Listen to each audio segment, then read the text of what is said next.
a joke that you want us to say, we'll say it, and we will say it on our official YouTube channel, which will be up shortly. We will send a tweet out about it, I'm sure. Jack, story of the week. Story of the week. Well, I was at the Scotland-England RBS Six Nations rugby games there, and the lucky boy. Mm-hmm. Supporting Scotland, I was supporting Scotland. What was the score, by the way?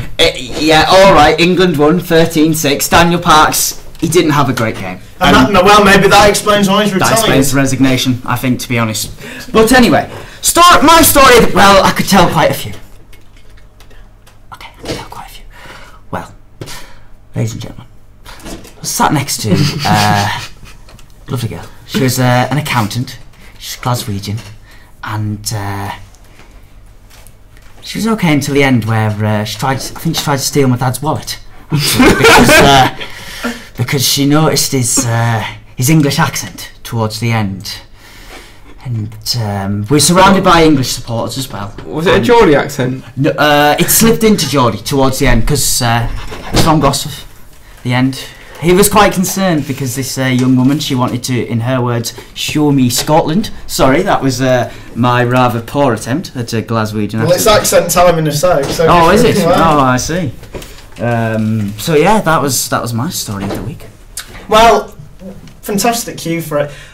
Every week we are going to do an accent, and we want you to tweet the answer. You tweet the answer, and you get it right. One person will read your tweet out. We'll get people to follow you. We hope. Everyone wants some followers on Twitter. So this week's accent is down to Dale Harris. And again, I'm laughing because we make a little script for this, and I've heard this accent, and I didn't get it for about 15 goes. I guessed. I got it. Go on, Dale. Accent of the week with Dale Harris. Why, aye, man? You got to do some public affairs. I'll just clarify that was supposed to be a Geordie accent from me. Oh God! You idiot! Well, okay. Well, the purpose of this was that people were meant to tweet in an answer and guess. I can do another if you like. You want to do another? I think that needs. Well, that was a Geordie accent. I don't know how that was, but anyway, here's another one because I think Jack there was doing a helpful demonstration. Here's one we made earlier. Here's the real thing. Accent of the week with Dale Harris. Good eye, mate. You want to put some shrimp on the barbie? I ain't got a clue what accent that is, but do you? And we're going to offer you 3 options. Is it A, New Zealand, B, Australian, or C, Canadian? If you go for C, then just really, I don't know what you're doing. I think the accent was that good, they're going to know straight away what it was. Yeah, well, yeah. I think they'll guess. I think it will be a guess, actually. But anyway, we're all sports journalists. Oh, no, Jack's just normal. Well, Jack's normal, but he likes sport. And, well, the irony we've got here, we've got a great little situation. We've got an Englishman. Hello. A Scotsman. Hello. And an Irishman. So it is now time for the RBS Six Nations Roundup. No, I've been really looking forward to this because if you've seen the scores, you see who's still on for the Grand Slam. We can't really do Grand Slam watch because there's only one of us still in it, lads. The smug presenter there, the smug presenter. We've been through the Scotland score. I thought it was a great game, to be fair. It was painful to watch at the end. Well, I've got to say, as an Irishman, I watched this game, and I thought Scotland had how many chances to get a try? Same old story. If Scotland could have got 1 try, maybe they'd have got 3 or 4. They'd have won that game with ease. England didn't have a great day, in my opinion. I think slight defence, that was it. The defence was, quite impressive. But attacking wise, I didn't get it. I really didn't get it. I didn't like the threat. Hodgson, I don't know why he played. I really don't. I think we're running short on flowers. Toby Flood, he came back for Leicester Tigers last week, and he's in the squad. He'll be hoping to, in maybe a week or 2, be getting ready. I suppose he'd probably come off the bench. We've got Italy next, and I imagine Hodgson will play again. And I think Flood will come off the bench ready for the week after. That's my thoughts on it. There was a definite lack of guile from England, but they did get lucky, I think, due to poor finishing from the Scots. But both sides had a solid defence. Scotland won a few line-outs, which is rare for Scotland. Well, usually we will be getting back to that. Some breaking news which is just reaching us is that Tyson Fury, the boxer, has vacated the British and Commonwealth heavyweight crowns to pursue the world title. What are your thoughts? I mean, I've seen him in a couple of fights. He's a really good boxer. I mean, I think he's still got a long way to go to match the Klitschko's. But obviously time's running out because they're getting older. Well, they're getting older, and apparently this is a deal that was rejected by David Price, the guy that Fury was meant to fight. He wouldn't agree the fee with Channel 5, so that fight fell through. And Fury now going for a world title. Remember, if Derek Chisora, a guy that Fury beat, can get a world title shot against the Klitschko, surely Fury deserves one as well. I saw that fight, and he started off very well, but there's two things that worry me about him. His stamina. His stamina's one, and his defence is the other, because Chisora nearly knocked him out a couple of times, and if Chisora nearly did that, the Klitschko's were having for breakfast. Well, it's child's play for them, isn't it? Well, sorry about that. Just a little bit of breaking news there. And we will be, every week, we'll be having a little rant, we'll be having a discussion, and then we will be throwing some breaking news out there as well.